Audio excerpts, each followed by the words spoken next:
I would assume.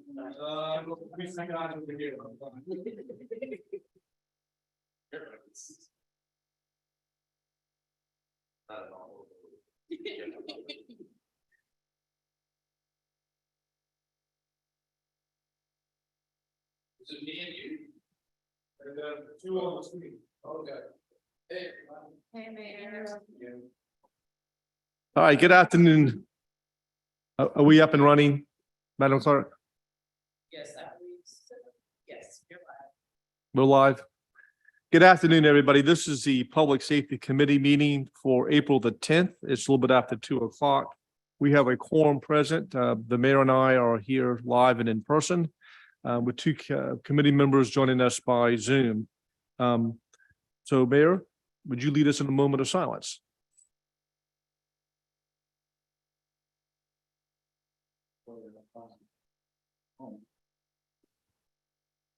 Let us pray.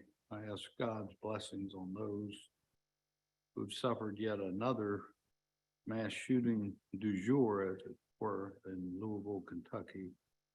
I don't know the circumstances, but just saw 4 killed and 9 injured. And please protect those who are victims of gun violence in this country, in this world. In our Lord's name I pray, amen. Amen. Thank you, sir.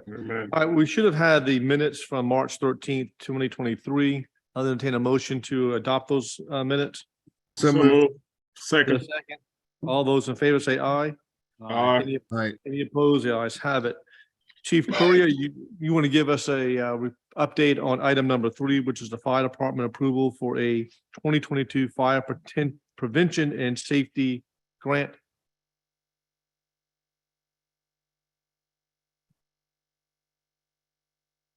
Good afternoon. It's simply a grant request for the department to buy smoke detectors, a fire extinguisher training prop that we can use with the community, and also refurbish one of our older fire apparatus with the intent of using it in community service projects, parades, community events, that type of thing. And then we have a 5% match for this, That's correct. We would have to budget it next year. budgeted for next year. Yes, sir. All right. I'll entertain a motion to approve item number 3. This, So moved. is there a second? Any further discussion? All those in favor say aye. Aye. Any opposed? The ayes have it. Can we do 4 and 5 together? Are we going to get the same report on this grant? I'm fine with that. Okay. So we have a motion to take number 4 and 5 together. So moved. Second. A second. Any further discussion? All in favor of doing 4 and 5 together, say aye. Aye. Aye. All right. You're up. Hello, everyone. Hello, Mayor. So we're requesting $100,000 for the police reform and, Speak up just a little bit for us. sorry. We're requesting $100,000 for the police reform and racial justice grant. These funds would be used to help us build on the product of the progress of the racial bias audit that we conducted in 2019 by helping strengthen our data analysis capacity and to build a public-facing data dashboard to improve transparency. So There's no match this- required. This is a data gathering. Sorry, can you? This say is that? for data gathering. Yes, sir. Okay. And do we have somebody who is earmarked for this grant? Yeah. An outside company? Oh, Not Who's- yet. We have to go to bid, but we have a specific project in mind. And so I don't know, do you remember what the company is that you're working?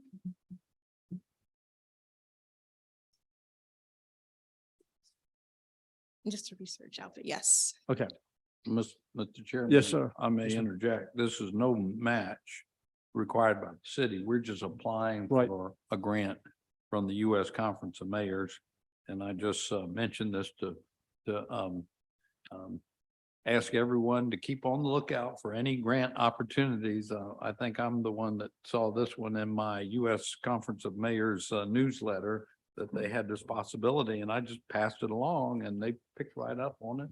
Here we are applying. I don't know if we'll be successful or not, but y'all see anything out there, pass it along. We'll try to apply for it. And I think I may have misspoke. I thought 5 was somehow associated with number 4, but it really is not. That's right. Well, All right, any further discussions or questions from committee members as to item number 4, which is this grant application? Okay, seeing none, all those in favor say aye. Aye. I don't think you do number 5. Okay, The motion on the floor was to take both of them. I know, but I think that I jumped the gun a little bit. Steve, are you taking the approval of the law enforcement assistance agreement between Charleston Police and Greenville County? Yes, Okay, and Greenville County has already been helping us out. I think they were here for the bridge run this year. This is just formalizing the mutual aid agreement between them, which will give them jurisdiction so they could take police action if necessary in our jurisdiction. right. Any questions from council as to this MOU with the Greenville County Sheriff's Office? Seeing none, all those in favor of number 5? Any opposed? The ayes have it. While you up here, Steve, I think the next one is yours too. It's another grant, and there's a slight amendment to that, and Andrea can. Yes, so this grant is for continuation funding for the Victims of Crime Act. They've called it a different fund this year. It's actually SAVES, the supplemental allocation. The state just created a new pot of money. And so we will need this to be amended on the floor. We had to update the salary for one of the positions that we're applying for. So we're now requesting $145,000, $145,058.23 specifically, with a 20% match required of $29,011.65. All right, and I seem to recall we've already discussed this elder advocate grant, didn't we, previously? Yes, sir. So this is something we apply for annually. We have been unable to fill that position, but we do actually have somebody in background now to fill that position. Okay. All right, I'll entertain a motion to approve number 6. So move. Is there a second? Any discussion as to this grant application for the elder advocate? No. Okay. All those in favor? Aye. Okay. And then finally, Chief Curry, you back up one more time.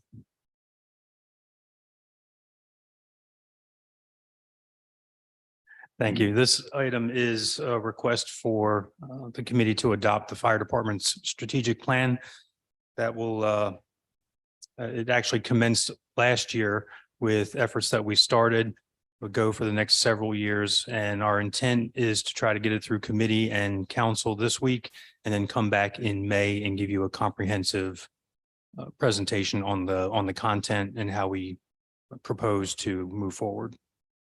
Okay. So we're adopting the plan first. Yes, sir. Okay. And then you said, what's going to be the follow-up after that? In May, we'll come back, we'll do a more comprehensive presentation for you, but just to give you a quick snapshot, it's the plan revolves around a new vision statement for the department. It's to create a safer Charleston, and very intentionally, we made the vision statement not specific to emergency response or medical response that the fire department typically handles. We're adopting an approach that everything we do can either positively or negatively impact the community. The more we can maximize our positive interactions and build a stronger community, the more we naturally take care of the fire problems that we find in communities. And we'll do that by having excellent people providing excellent or exceptional service. Okay. All right, I'll entertain a motion to approve item number 7. So moved. Is there a second? I'll second. All those in favor? Aye. Any opposed? All right, Chief Correa, thank you. All right, the next item up for our discussion is the Charleston Police Department's racial bias audit and data update. And thank you, Chief Correa. Thank you, Chief. We'll ask Chief Reynolds to sort of give us a kickoff.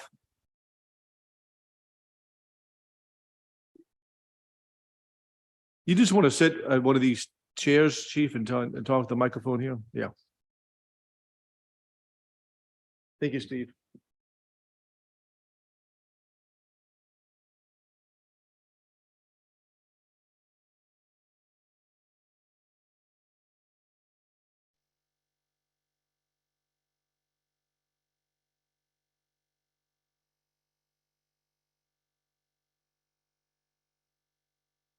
Thank you, Chairman, Mayor, and other council members.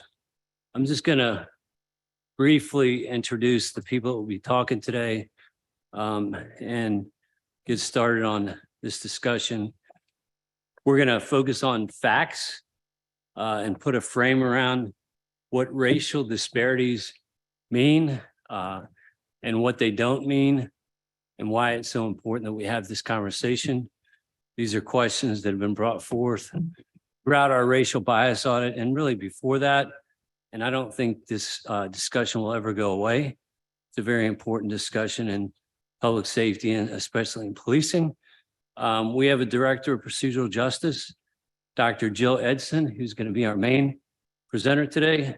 Commander Jason Bruder, who commands our patrol division, Deputy Chief Cheeto Walker, who's the chief of our community-oriented policing division and has a lot of influence over these efforts. And I'll just stop there. I know there'll be a lot of good questions, a lot of good discussion, and Jill's got a great, I think, frame that she's going to get us started with.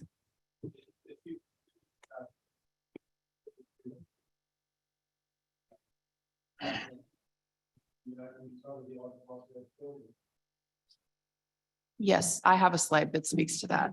That's okay. So thank you so much, Mr. Chair, for having us today to have this important discussion with you and the community on this really vital topic in our community. So I'm going to ask that everyone please hold their questions until the end so we can get through the entirety of the slideshow and then we can entertain some discussion. So I'm going to start with a presentation outline. Basically, we will give some context to this work by briefly discussing the racial bias audit. Then we'll have a discussion about how we measure disparity by discussing benchmarking as one of the methods that we look at disparity through a scientific lens. Then we will jump into presenting some data from the Charleston Police Department. We will follow that with a discussion of a promising approach that we saw in our traffic division that we hope to build upon. We'll talk about next steps that we intend to follow, and then we'll conclude with questions. So this work is grounded in the CPD racial bias audit.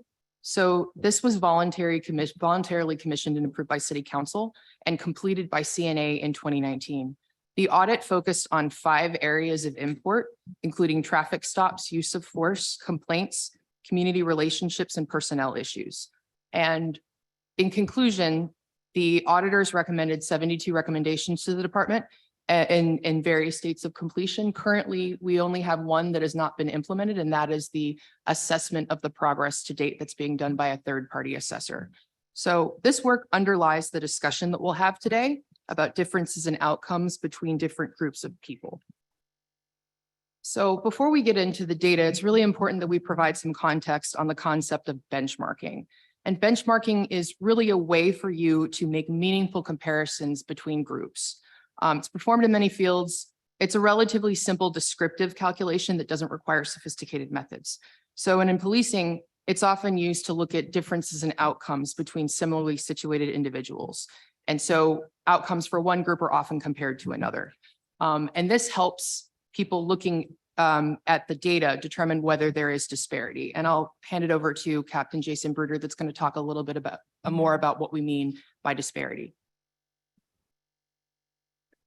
Thanks, Joe. Yeah, so disparity really just means that as we move through different parts of interactions as police, that things, the numbers may not add up consistently. So there may be differences for that. And we're going to talk more about why those may happen. But really, when you're just looking at the data, there's not a lot of context. So when we realize things are not adding up, and that may be the crime rate's higher in one area than another, there's all these different areas where we can talk about the data. It really just points us to a specific area to ask more questions. So the disparities, when things don't line up, really just tell us that that benchmark or that tape measure is a little bit off, and we need to see what's causing it. That can be things that are happening really well, or things that are not happening like the way we would want them to. So we'll get diving deeper into that a little bit along the way, but just that disparity is just a term we're going to use throughout this to talk about differences in comparing one another. So. All right, thank you.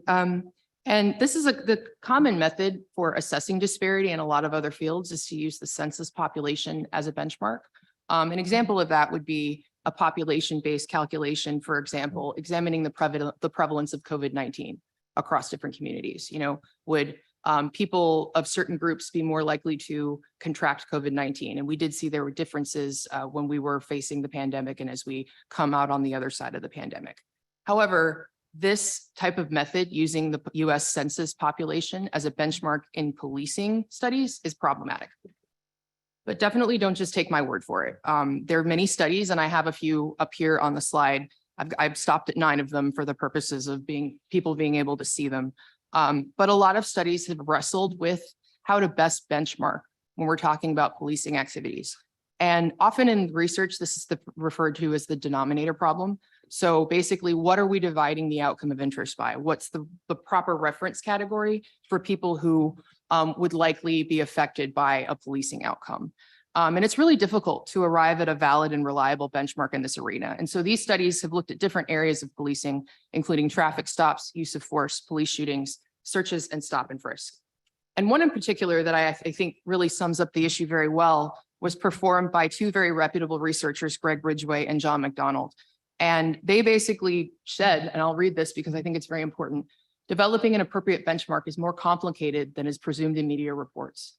All of the methods we review for assessing racially biased policing have weaknesses, but some approaches are clearly stronger than others. There's no unifying method that can be applied to administrative data sources and definitively answer the question of whether the police are acting with racial bias. But one thing we do know is that census estimates are inappropriate benchmarks, and this has been debunked since about the 1990s. So what are we to do in this field? And what we find is that academics often have to pick one, and they have to justify their responses to say, this is the best way I can, try to get at the population that's at risk for involvement.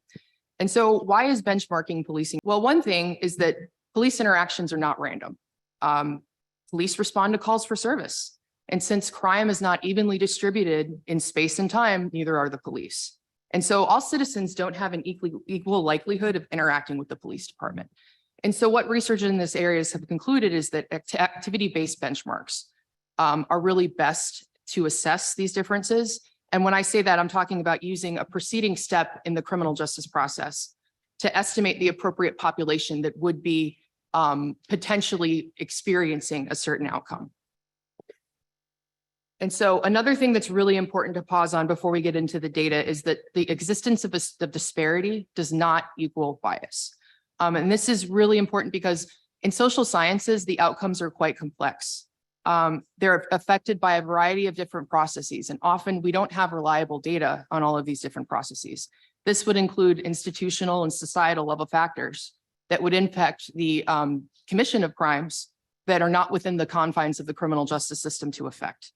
And so we can often not properly account for all of these forces using strictly police administrative data. And so that's why causal claims about what's causing disparities are very rare in this field. And I'll just reference these 2 quotes because CNA, when they performed the audit, were aware of this issue. They were able to find evidence of disparity, and we find evidence of disparity today, but we're not able to identify the underlying causes of the bias. And frankly, there are no current techniques used in law enforcement analysis that can establish whether those disparities are due to racial bias or other underlying causes. So, and some of the disparities that we're going to see, people would not really question. For example, I'll get into a discussion of the use of force outcomes, and we find that overwhelmingly use of force, males are the subjects that are involved in use of force incidents. So that disparity might be less controversial, might be more easily understood when you look at it. Now, that doesn't mean that we don't need to look at this area. Frankly, I'm saying quite the opposite. We have to be aware of the disparities and really try to dig down deep to better understand them. And that will help us come up with methods that we could potentially put in place to address them while maintaining public safety. And so now, yes, sir.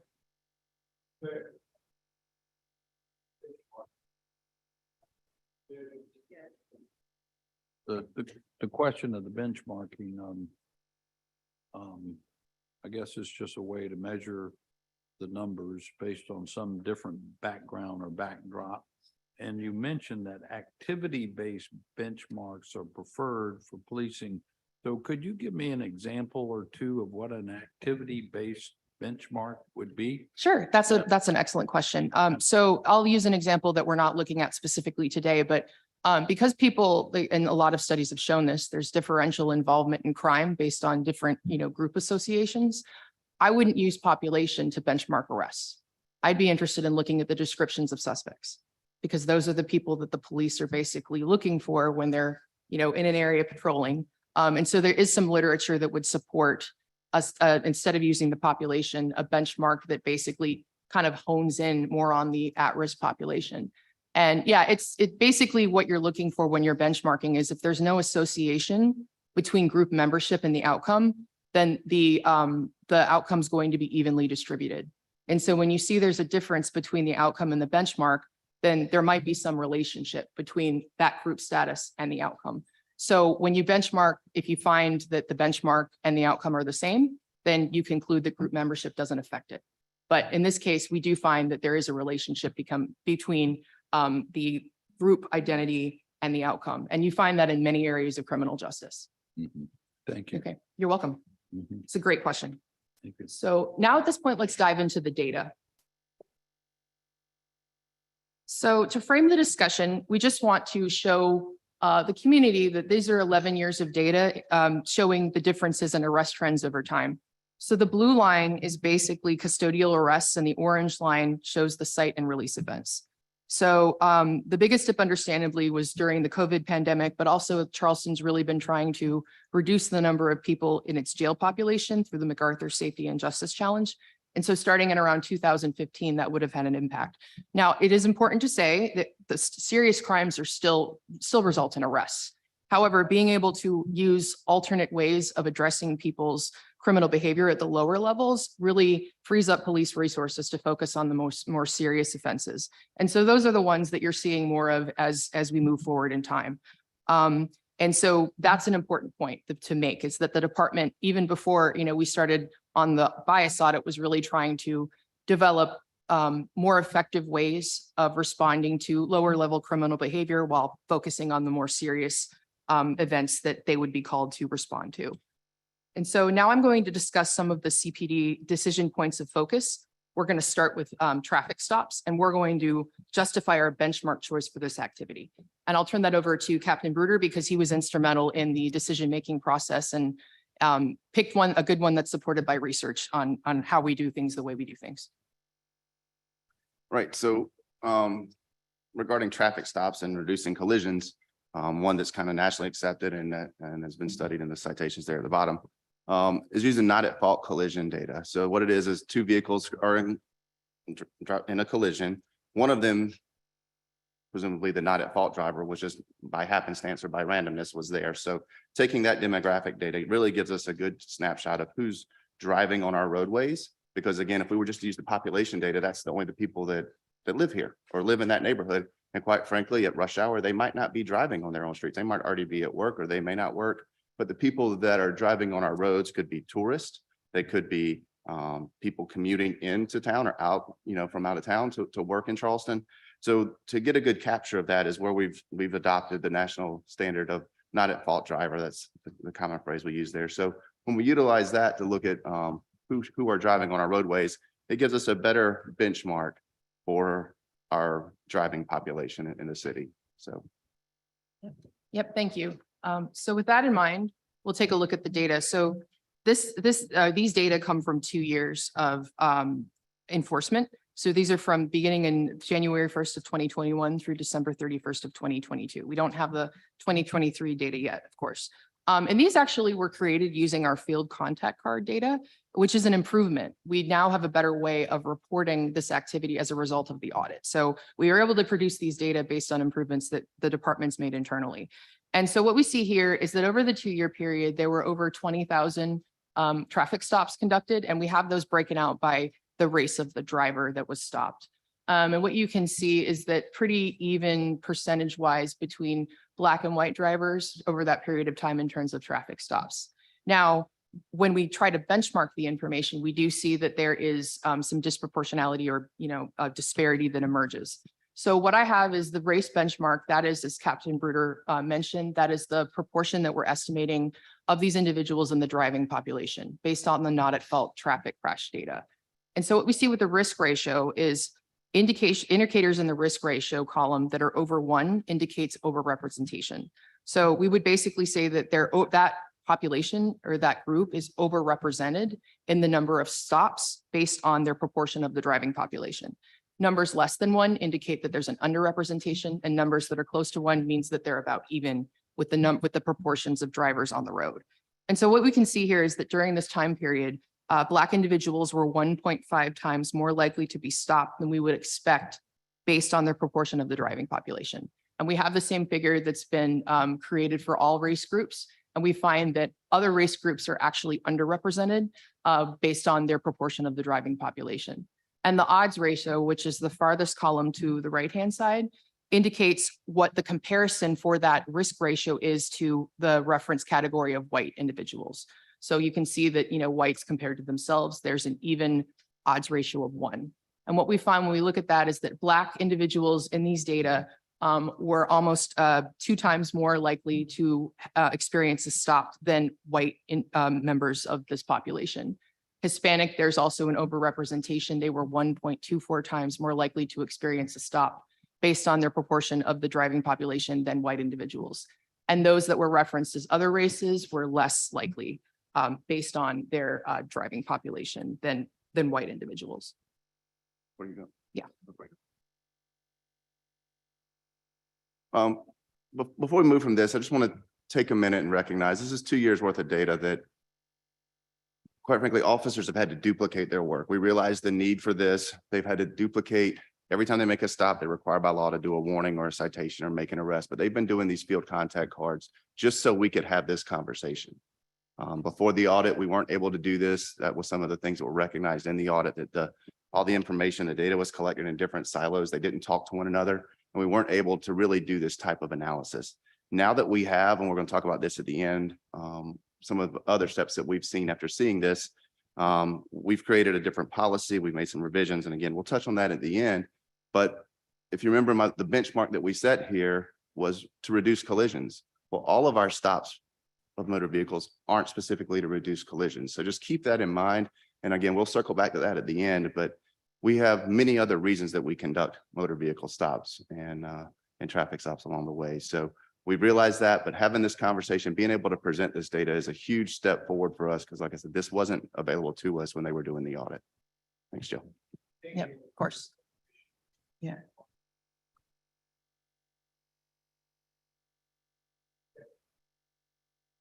Slide being presented, if you don't terribly mind. Okay. So I was just you got the number of stops there over a 2-year period, right?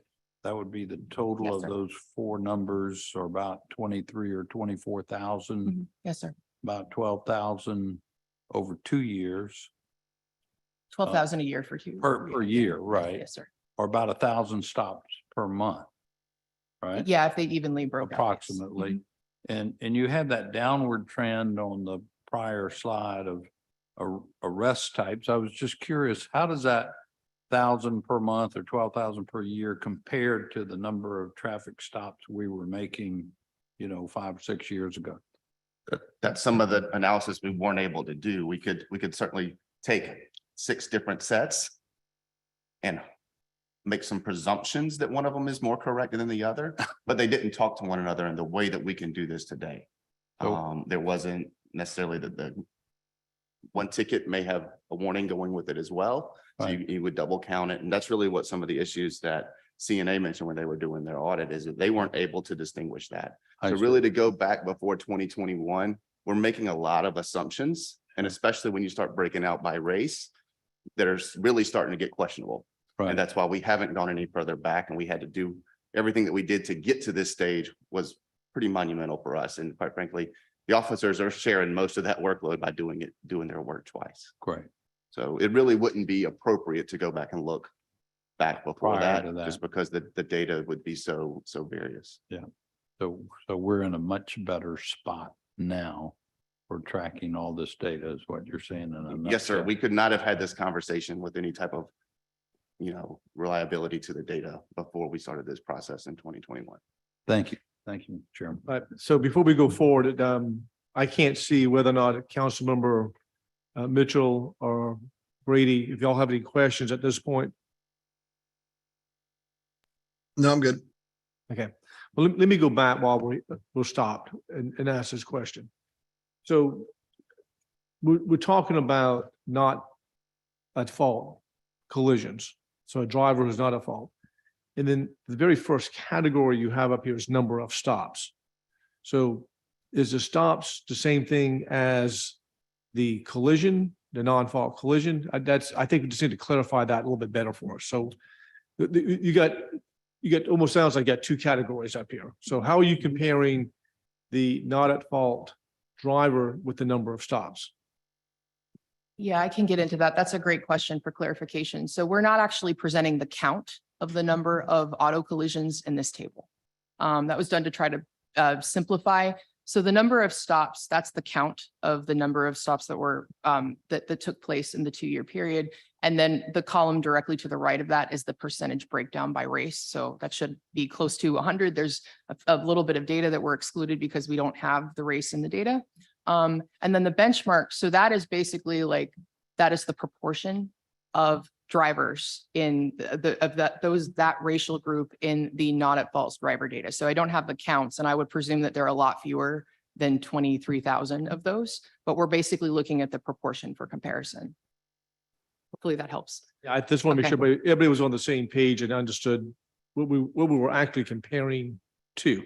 Yes, sir, definitely. And then at the bottom, you can see for the methodology, the calculation. So we're taking the group percent, which is for the risk ratio, we're taking the group percent, which in this case is the percent of stops, and we're dividing that by the group percent benchmark, which is the race benchmark.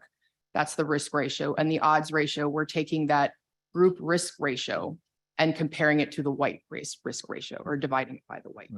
One of the, I'm gonna call it a benchmark, but when we were going through the audit and looking at companies to do this audit, one of the benchmarks, I guess, or categories that they were suggesting is nighttime stops versus daytime stops. So that would be a benchmark that you could use as well.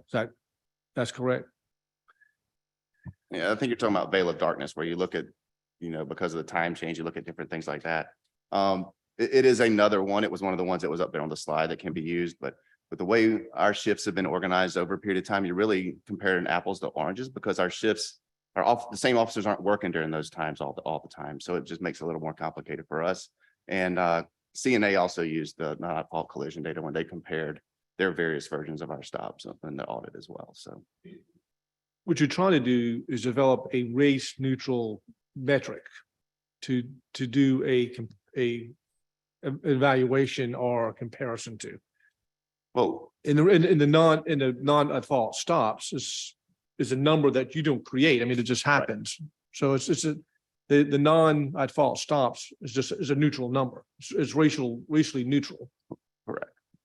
Yes, that's basically, we're basically trying to say that if everything was equal, this is the proportion of stops we would expect if everything was equal. Right. Because those individuals are randomly in the driving population. Yeah. Yes. So I think it's just important for the public to understand that you're taking a evaluator or a factor or a value that you're assigning, and you're trying to make that as race neutral as you possibly can, and using that as a comparison point, as a benchmark. point. Yep. Yeah. Yep, exactly. We're trying to. I know as we're going through this, we're making presumptions. I just make sure that the public understands what we're doing here and how this is being applied. Yep. And that's a great point, because as we said earlier, there's no perfect way to do this. You just have to basically argue for one. And I'm sure veil of darkness was considered, but for the reasons Captain Bruder mentioned, we discarded that in favor of this one that more accurately approximated that driving proportion. Yeah, very important questions. So we're going to move on. The next data that we will examine are the searches following the traffic stops benchmark. And so for this case, our benchmark was the preceding step in the process, driver stopped. And that one's a little bit easier because using our administrative data, we're able to ascertain who was stopped. And so there's less controversy regarding the benchmark. So to be able to have a search following a traffic stop, you have to be stopped initially. And there's a citation that basically uses the same method that people can review if they're interested, listed at the bottom. And so this is the same type of analysis that was performed using the same data. So again, this is 2 years of search data following traffic stops. in 2021 and 2022. What you will see is that, now that 23,000 number has decreased to over 3,000. So the majority of stops do not result in searches. And then you can see that the percent of searches divided by the racial group. And the majority searches are performed on Black individuals following a traffic stop.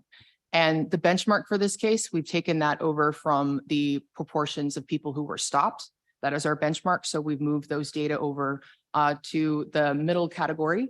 And the risk ratio here again shows an overrepresentation of Black individuals being searched following a traffic stop relative to the proportion of them that were stopped, that experienced a traffic stop. And we again see an underrepresentation in all other racial categories. The odds ratio here basically shows that for searches performed following traffic stops, 3.7, that Black individuals are 3.78 times more likely to experience a search following a traffic stop than white individuals, based on their proportion of people who were stopped in general. And we do have another overrepresentation for Hispanic individuals and an underrepresentation for other individuals. One thing though that's important to note, we did look a little bit at the data underneath this aggregate calculation. And for all groups, the most common type of search shown here is for probable cause. And then for 3 of the 4 groups, the second most common was searches incident to arrest. And so this is really important for us to dig deeper. We need to better understand why there is this disparity at this level. And so being able to look at the context surrounding each of these searches, when they occurred, what they were looking for, what they found, will be really instrumental for us to ascertain, what patterns we see that we might be able to adjust, or, if really it depends on where the officers are, and, there are different proportions of people on the road at those times that are being searched. And so there's a lot more digging to do here. Let me follow up with a question on that as well. So in any of these data, and I think you touched upon this, Jill, just a few seconds ago. In this data, time and location is not really reflected in the raw data. Yes, sir, not in this analysis. We do have those data available to us, and so we can perform more specific analyses when we disaggregate and look at when and where these these searches are being performed. And how about the reason for this, the initial reason for the stop? Yes, sir, that should be represented in the data as well. Now, the reason for the stop, I believe there is some categorization, but the nuances of the situation are reflected in narrative notes. And so we will have to basically read those, and that requires some qualitative analysis to go into narrative and kind of code the reasons in a way that we can manipulate them scientifically. No.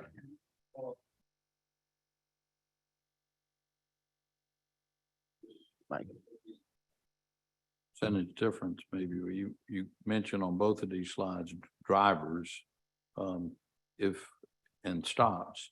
If the same driver got stopped more than one time, how does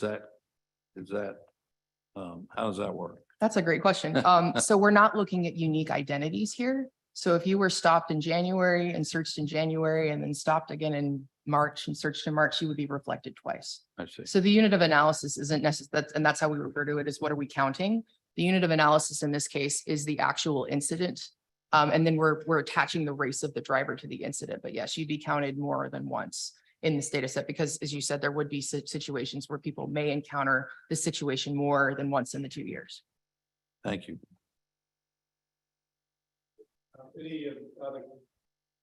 Any other committee members have a question? If I don't hear you jumping up and down, I'm just going to have Jill proceed.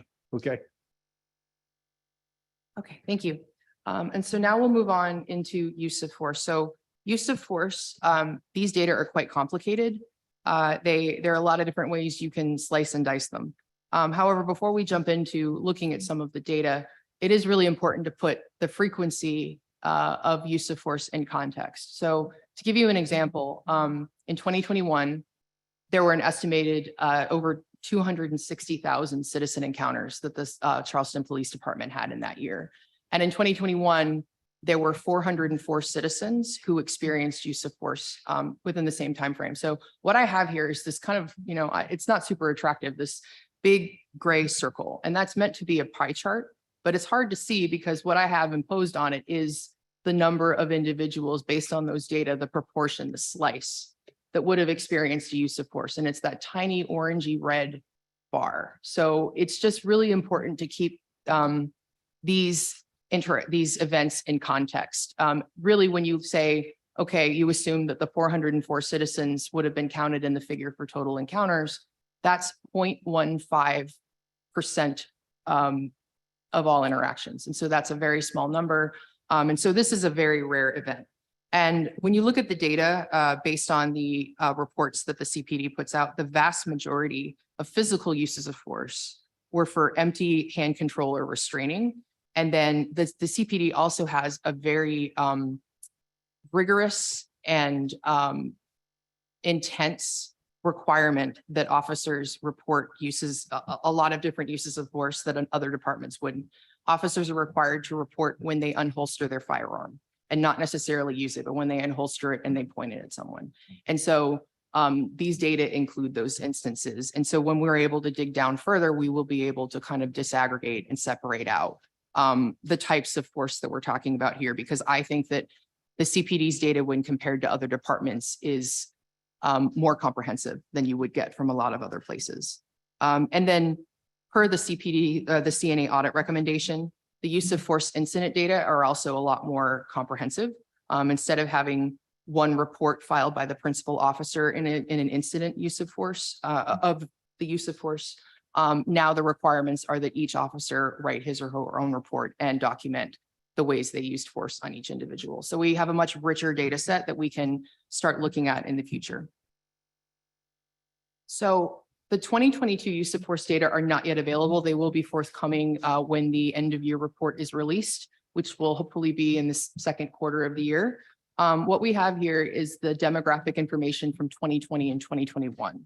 And what you can see is that we have demographics. So of those individuals that experienced use of force in both years, the largest category were citizens that were between the ages of 18 and 29. The largest category by race was Black individuals. And we referred to this earlier. The majority of individuals experiencing force in those 2 years were males compared to females. And one thing that is worth mentioning is that there are specific challenges for accurate benchmarking with these data.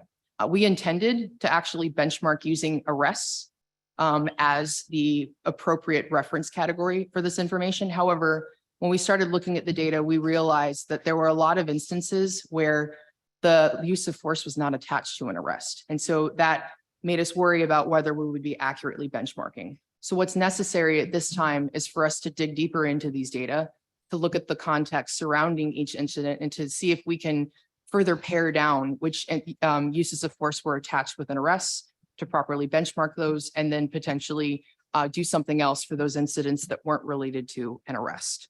But that's something that we will definitely be interested in doing when we disaggregate the data.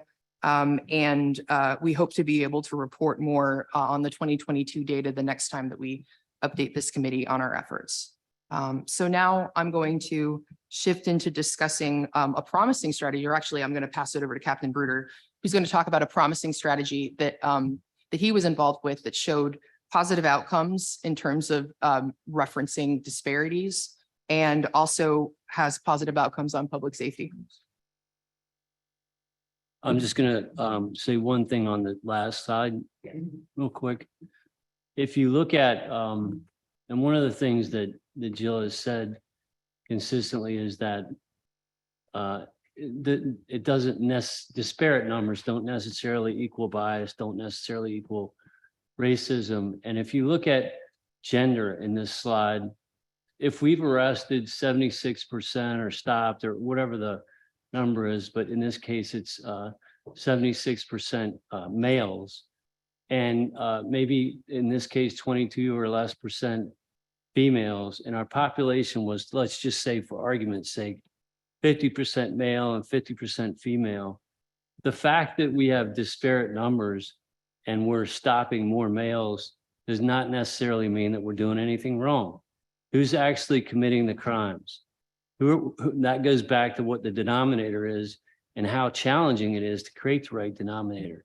If that's what we're getting for calls for service from witnesses, from victims, from certain locations, that these are the people that are committing the crimes, and these are the people that are the victims, and these are the people at these specific locations where we're focusing on our priorities, especially of violent crime, then we have to look at that much more closely, which is what this presentation does.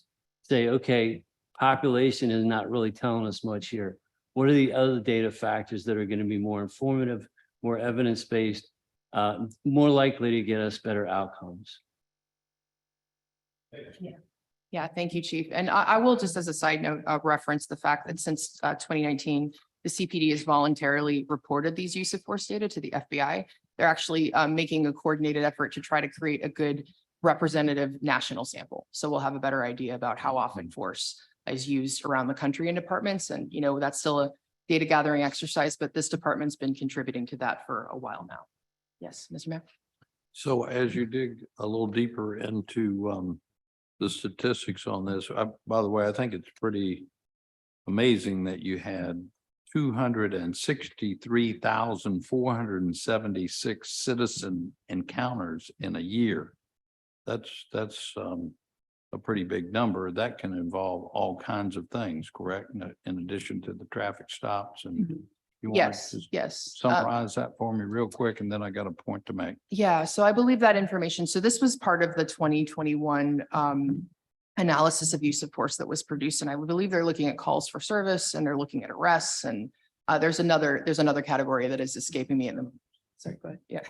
Incident Yeah. report. So if you call and need a report taken or you're a witness, all that different types of stuff. But Mayor, I appreciate you kind of teeing that up because this includes all the challenges that we have now with the perhaps 7 or 8 million visitors a year, all the special events we have, the increased opioid epidemic with those deaths and related calls for service, mental health issues, all the things that are spilling over into the police realm, which really probably belong in other realms, but police officers are having to deal with everyday homelessness issues, the violent crime, the shootings, all those things. And out of all those calls that we go to, that's the number. And it's really actually much smaller, as Jill said, when you get into use of forces like taser, our average is around a half a dozen taser discharges, even though every member of our organization that's out in patrol and operations and in other units has a taser, has access to that, has training. We've invested very heavily in that training and that leadership and those techniques, those technologies, those tools. And yet that number is very, very low. Right. So of the 404 instances of use of force, it would interest me, I presume that most of them are in the arrest category. I'm just an assumption on my part. I see from your earlier chart that last couple of years we're hovering right around 4,000 arrests per year. But when you get around to it, I think I'd be interested to see how many of those 404 were actually out of that subset of 4,000 or so arrests. I mean, that would seem like the likely point of contact where somebody would require some use of force. Yeah, and that's a great point, Mr. Mayor. And that was our intention originally when we were talking about benchmarking, but then we found that more of them were not linked with arrests, and that was surprising to us. So we didn't want to rush to do that. We wanted to make sure that we could in fact separate those that were linked with an arrest with those that weren't. So the number, you know, this 404 number might drop when we compare to arrests, but that's additional work that we have to do with the data and certainly something that I'm interested in looking at as well. Right. Yeah. And Mayor, a couple of examples of why that may be is, and it shows you just how broadly we're reporting. So an officer goes to a burglary alarm or calls for service and there's somebody running away.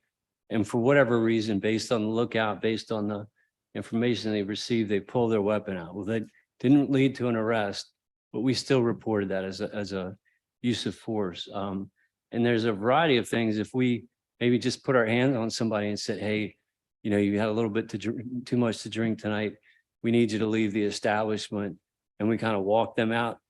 Although that didn't lead to an arrest, that might be a use of force.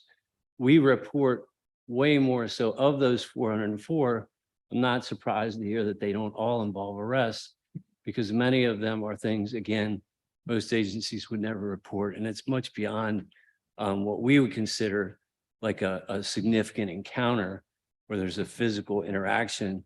Many of these that we report are not very significant in terms of physical interaction and using a use of force implement like a baton or a taser or something like that. Thank you. Yes. And so at this point, I want to talk about something promising, or at least shift it over to Captain Bruther, who will talk about a promising approach that is an example of something that the CPD can do to still ensure public safety, but to potentially shift some of these figures. Right. So as we had all this going on in the background, our traffic unit commander came to me at the end of 2021 and was had some questions. He had seen a spike, obviously there 22 fatal collisions in 2021. That was a pretty high number. It was the highest we'd had in the last 9 or 10 years. But the number of those that were involving impairment were significant, and he just felt like we could do something better. So this is where problem-oriented policing starts to come into play.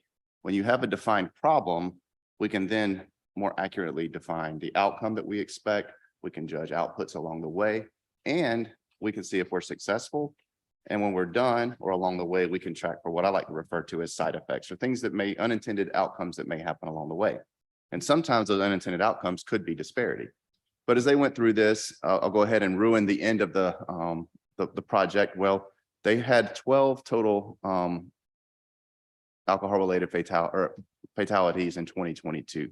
Their goal was to focus on 8 p.m. to 4 a.m.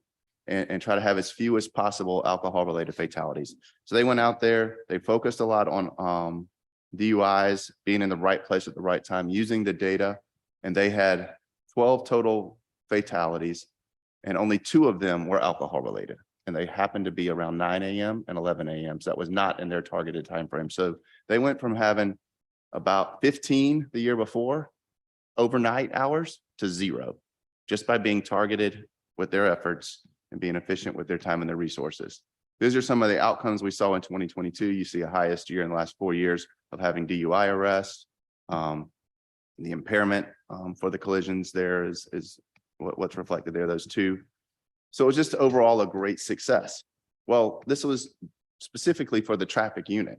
It's about 8 to 10 officers. They were very focused. They mostly worked evening shift to work on this, to have this problem-oriented focused. And here's their outcomes. We pulled them out in 2021 and 2022 as they too started duplicating all of their efforts to collect these FCCs.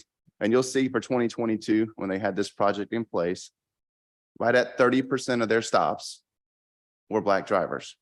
If you recall from our benchmark when we were talking about that, about 30 to 31% of our drivers in the city are Black drivers in 2022.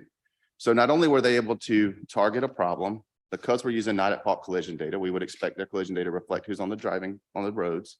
Now we can see that the traffic unit was very much in line with the accepted benchmark when they're targeting collisions. So it's just an example. Of course, that's one problem where 8 to 10 officers were able to focus, I'd say about 90% of their working time to it. And we've got to figure out how to take that same approach, I'll pass it back, to move it forward to where in patrol, we can task all the different problems we have, the 270 or so officers that have to do it, way more than 8 to 10 across the entire city, and deal with those problems and be able to measure them out in a different way. And that's really what we're going to talk about. One of the next steps is implementing GO29 with a refined focus on what motor vehicle stops means, and becoming more problem oriented as we move through that, which will give us a better outcome and hopefully some better benchmarks to judge along the way. So I don't know if you want me to dive into that yet or not. Let me go back to that prior slide. So just explain that to us one more time. Of the total number of traffic stops So by the traffic unit, by those dedicated units, you've got 6,204 were Black and 6,184 were white. So that was the entire city. That was the entire police department stops we did. Right. The subset of that was just the traffic unit. So where it says traffic, the second line down, That was just what the traffic unit did. So they're roughly 30% Black drivers, roughly 60% white drivers, and then 10% with the Hispanic and other, which is very much in line. If we were to go back to that 5th or 6th slide, but it's pretty much the numbers that we would expect to have if you're focusing on collisions. And that's what they And I specifically think they're the focused on. confusion that you coming into was, because the slide previous was DUI related. Mhm. So these are not DUI related. These are just by the These are all of traffic, their stops, but they were all focused on by that the same. traffic unit itself. Okay. Right, they which were is- put where our collisions are, they were put where, and alcohol-related fatalities is obviously DUI type enforcement, but they were all focused out there, and predominance of those was in the evening type hours. This may be a very tough question to answer, but is the traffic unit more inclined to be susceptible to a racial basis for stops than the non-traffic unit? That makes sense. If you- My question makes sense, what I'm asking. So because they're focused on one problem, Yes. I would say yes. When you have hundreds of problems across, hundreds and hundreds of miles of roadway in the city, and there's multiple problems to attack, that's where the water can get muddied, if we say. And that's one of the things we're working on as we get into GO 29 is being more problem oriented, focused, and defining those and looking what's happening around those areas so we can define that a little bit better.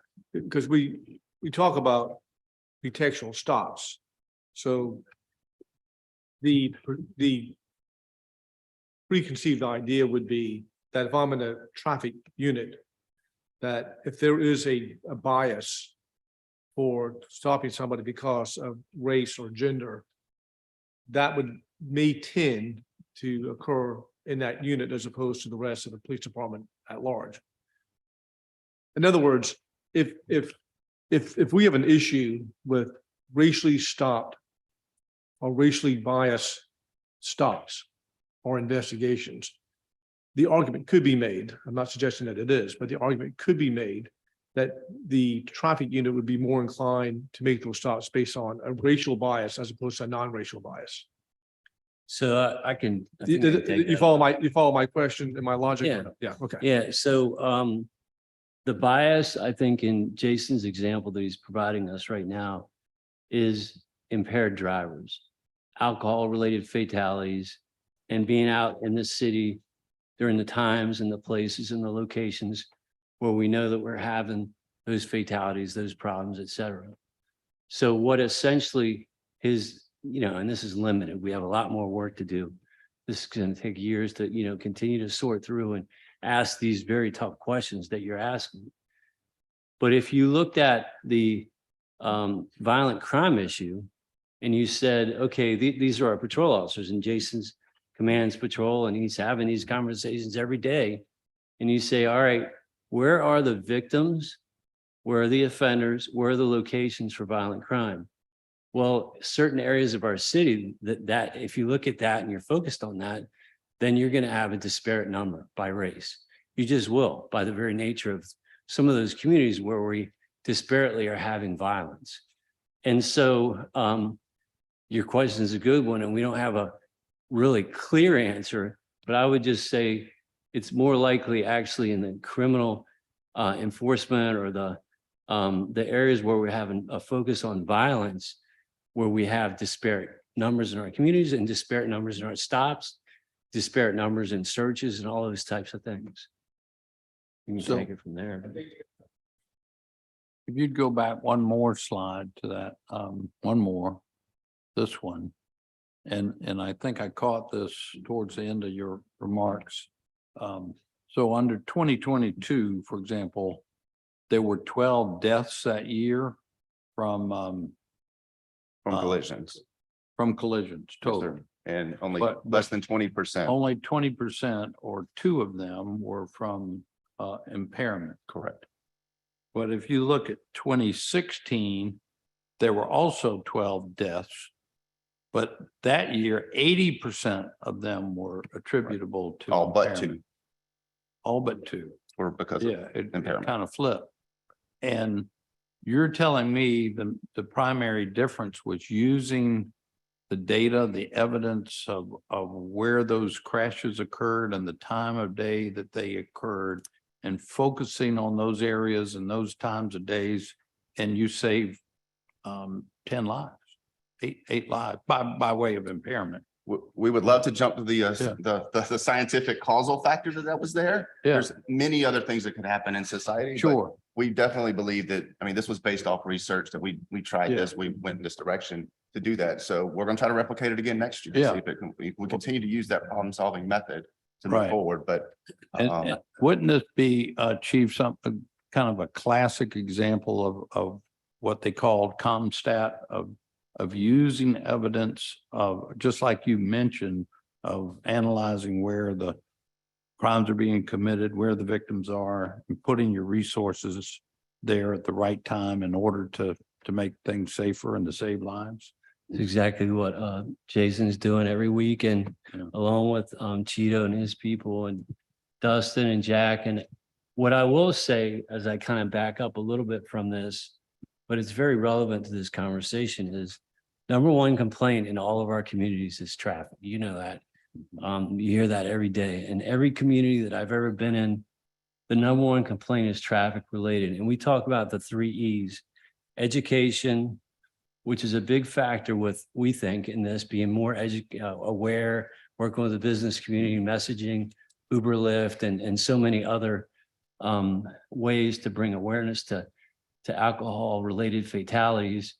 So education and engineering, which is lighting and other things that we talk a lot about when we have these fatalities, and enforcement. So enforcement is only a small slice of what we do.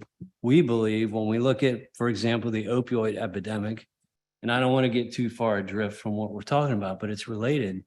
What are the other resources that can come to play? Working with MUSC, working with the NGOs, working with the faith community, working with all these other partners and groups.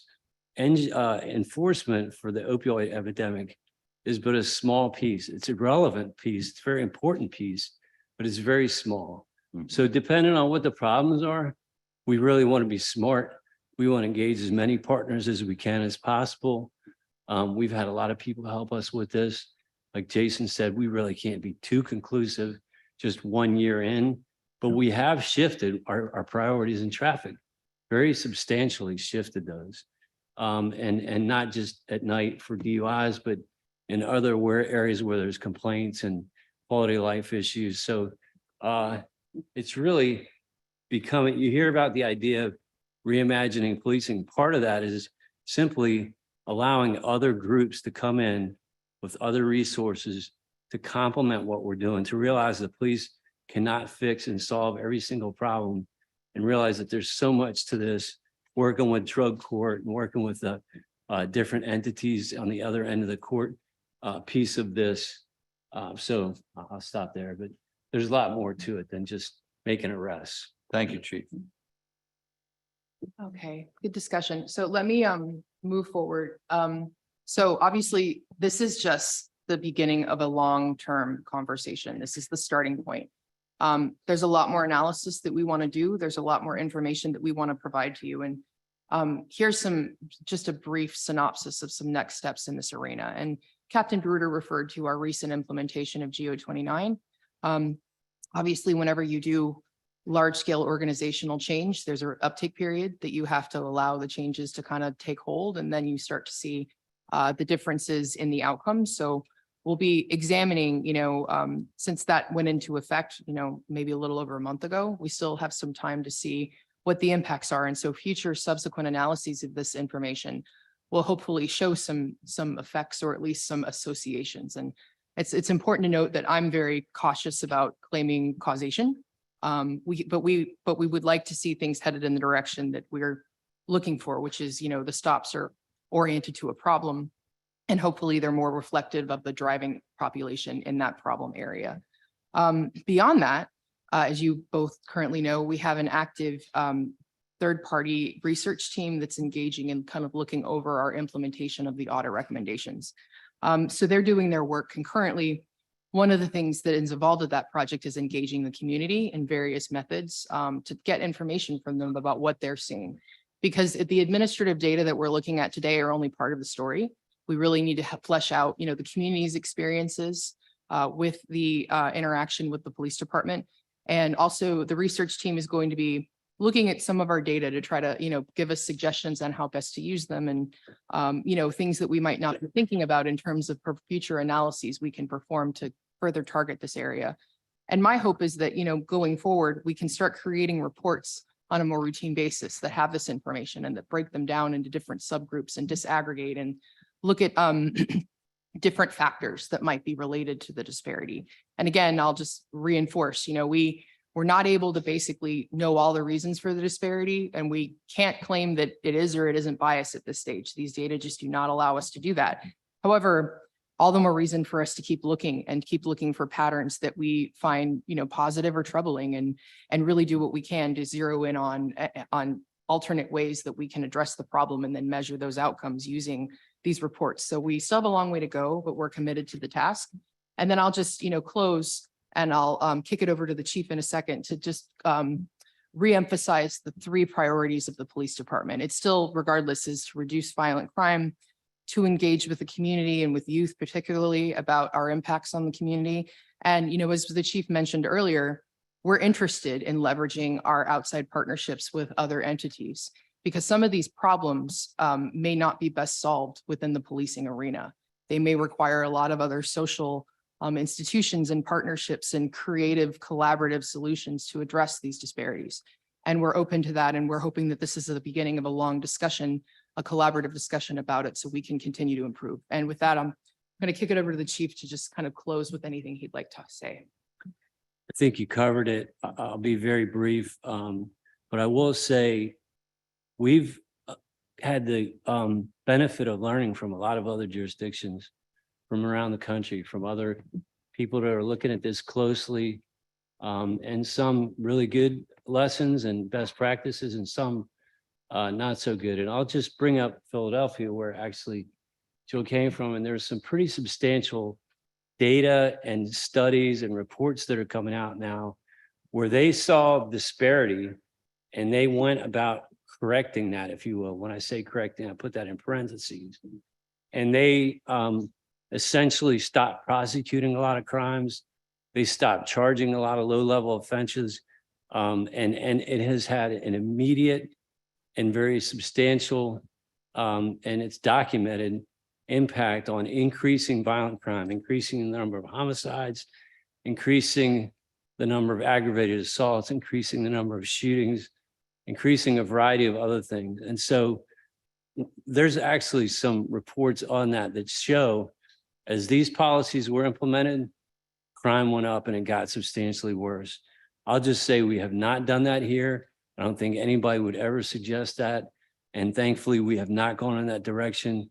So when you look at disparities, we have to look at those closely and say, okay, and I'm just restating what Jill and Jason have already said. What does this mean? What does this look like? Are the police doing the correct things? Is it consistent with our core values, our core mission? Is it going to support those 3 things that Jill had up there in the end, and building trust with our communities, integrating what we do with our youth and others?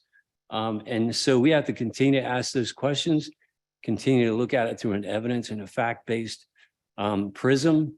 And there are absolute disparities. They're substantial. And a lot of those disparities, if we look at it through our community lens, there are communities that are disparately impacted by violence, by low-performing schools, by lack of positive role models and influences in their lives, lack of the arts. And I could just go on and on. Increased levels of domestic violence, lack of men in their lives. And I could just go on and say, okay, in many of those cases, the kids don't even have food on a day-to-day basis. In many of those cases, they've been affected by trauma. And I talk about mothers who lost their children to violence. I talk about kids who have to go to school and walk through a crime scene with 50 or 100 shell casings and a sheet over a body, and then have to go to school and take a test. Some of them have been the victim of gun violence, a stray bullet and they have to go to school with a cast on the next day and explain, they've got bullet holes in their bedroom window or on the side of their buildings. And so we continue to focus on this in a comprehensive way with our partners. And it's a substantial long-term effort and progress. And this is a question that our communities have, and we need to be open to and willing to answer, and open to the criticism, and open to the continuing to have this. This is not a one-time presentation. Thank you, Chief. Well stated. Councilmember Brady or Councilmember Mitchell, any comments or questions from either one of you? I can't see them. I'm just taking in everything that was said, but if it's possible, could I get some of those information or some of those slides that I can kind of condense it myself and go through it? Okay. Yeah. Would you just mind go ahead and make sure that all of us have the presentation? Right. Yeah. Anything else, Councilmember Mitchell? No, that'd be all. I just want to go through those, and then I can probably ask questions later. I'll send it into the chief or whomever later on. Okay. Thank you. Councilmember Brady. You muted. Sorry, losing my voice today. No, I'm good, but I appreciate all the information. Really, really informative. Okay. Thank you. Thank you. Mayor. So if I could ask Jill, if you go back to that arrest trends graph you had early on, and I know that Yes, sir. Chief Reynolds and you both address aspects of this chart showing that on-site taken into custody arrests have gone down over the last few years. Mm-hmm. And I think the example you gave was, for example, simple possession of marijuana that, we just don't do that anymore. You don't get locked up for a simple possession of marijuana unless there's some other charge involved. Could you kind of verify that? Because that's an example that's brought up often, but also just assure us that we are taking into custody the people that we should be taking into custody. Right. So, yes, sir. A lot of the work she was talking about was done through the Criminal Justice Coordinating Council for Charleston County, and I'm currently the chair of that. And we talk about this all the time because it was one of those low-hanging fruits. Like in 2014 is when they submitted the grant, and we looked at the data, and I actually wasn't a part of it then, but there were 5 single charges that people are going into and out of the jail pretty frequently for. And it was simple possession of marijuana, trespassing, shoplifting, disorderly conduct, and open container. And we realized that if we could cite and release for those, which they don't require a bond hearing for, and it was shoplifting first offense and trespassing when the victim's not known. So like city property or a business or something like that. So we realized if we could do those 5 things, we would substantially reduce the number of people going into and out of the jail on a regular basis. And that's where you start to see that. CPD was the first that piloted it in 2015, which is why you see that. Other agencies started coming on board, which is where if you look at the CJCC countywide numbers and numbers for the jail, you'll see that similar trend, because we're realizing the top things that people are going in and out of the jail for were these 5 charges.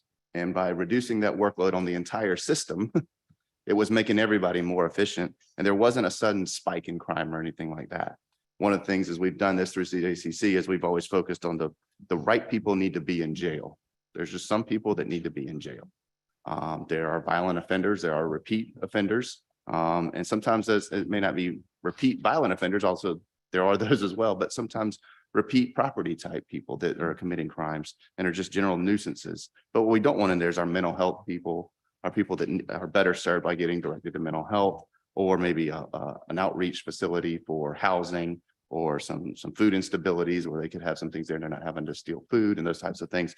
So it's really just been a county-wide effort to focus on getting the right people the source resources they need. Sometimes we're successful, sometimes we're not. Sometimes we're able to get people diverted from the jail. Sometimes, people end up there because that's really the one thing that's always available.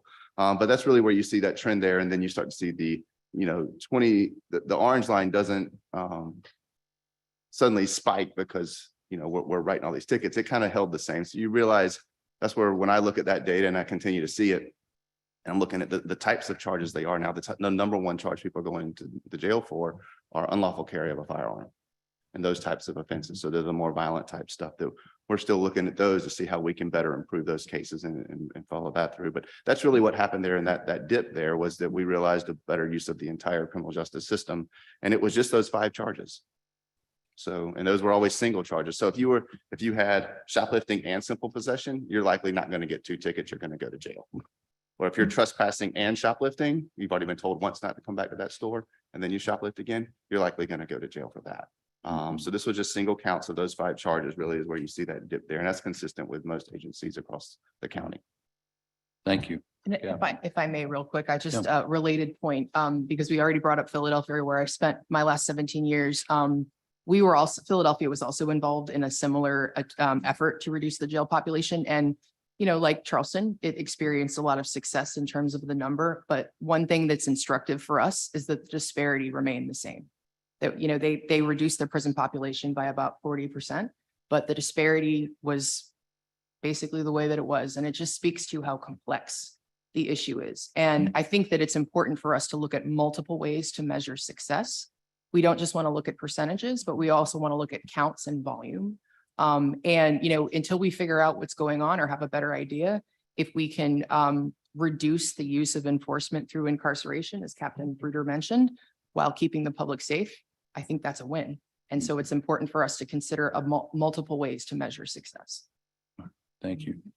Yes, sir. Mr. Mayor. And Mr. Chairman, if I may just close with a comment. I remember when we first set out to do the racial bias audit and being flabbergasted at how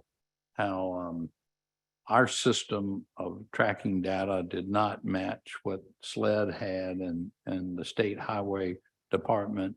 And, myself, I think most of our citizens, were a little dumbfounded by all that. Why doesn't the different agencies have their systems designed? So we got all that straight. It took longer than we all wanted to, but I think y'all are on a very good path of using the data to address not only the issue of potential racial bias in the whole criminal justice system, but also it's very positive, as you pointed out, Captain, about the case with the deaths from impaired driving. I mean, you can apply this data to all kinds of public safety issues that y'all are dealing with, and that's very positive. Thank y'all for your efforts. Appreciate it. Thank you, Mr. Mayor. So just a follow-up on your previous question, Mayor, that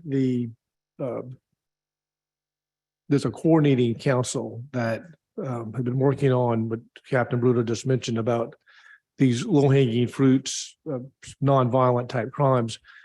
Because when you arrest somebody for a trespass or a shoplifting or a simple possession, there's a huge impact on the system. In other words, that officer has got to arrest you, book you, fill out the paperwork on doing that. That person has to be transported to the county jail, entered into the county jail.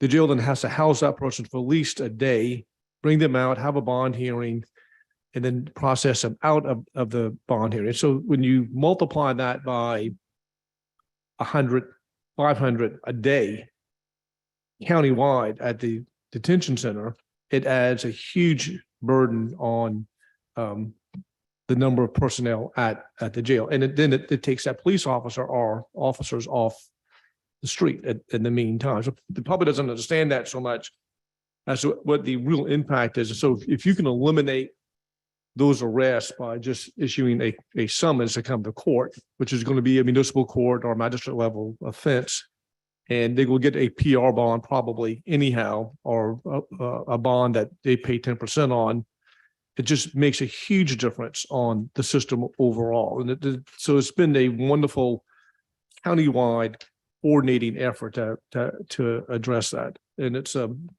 hats off that we're participating in it, because I remember the old days when we had a city jail and a city lockup and Chief Walker was looking at me and nodding because I remember those days in which you would have bond hearings out of the city jail, and we've eliminated that as well. So we made a huge progress on, because our resources are so stressed now that eliminating that makes a big difference on our policing and letting police officers do what they need to be doing.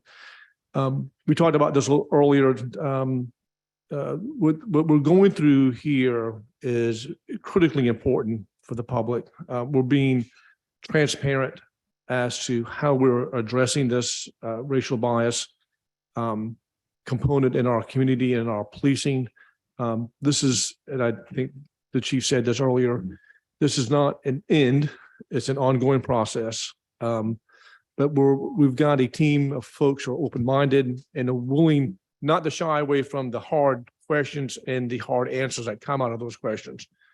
And what Jill said later, the final component is this third-party participation to audit our audit, I guess is a better way of looking at it. But we're looking at a third party to give us a neutral evaluation of how we're doing with this and what's going on. So I appreciate, I did want to do this in person. I was hoping for more of a in-person public attendance to this. I hoped I was going to generate that. It obviously did not work.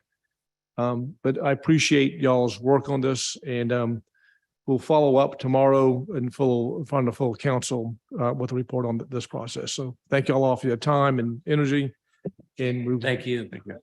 Thank you. Yes, ma'am. Okay. Yes, sir. You had a question? Mr. Chairman, first I want to thank department staff for the presentation. I share with you the concern that you raised about the interest in having more public participation.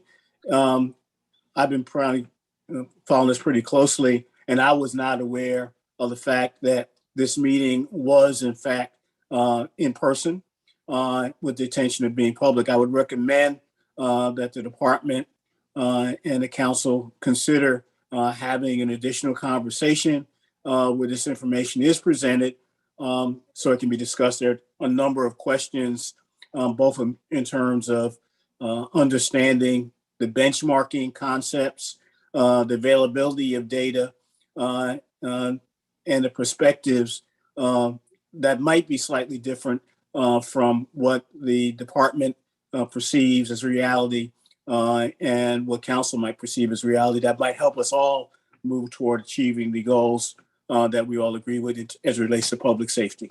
Thank you so much. And I appreciate those comments. Your comments are always well taken and received, and we'll follow back up with that as well. Thank you. All right, there being no further business before this committee, we are adjourned.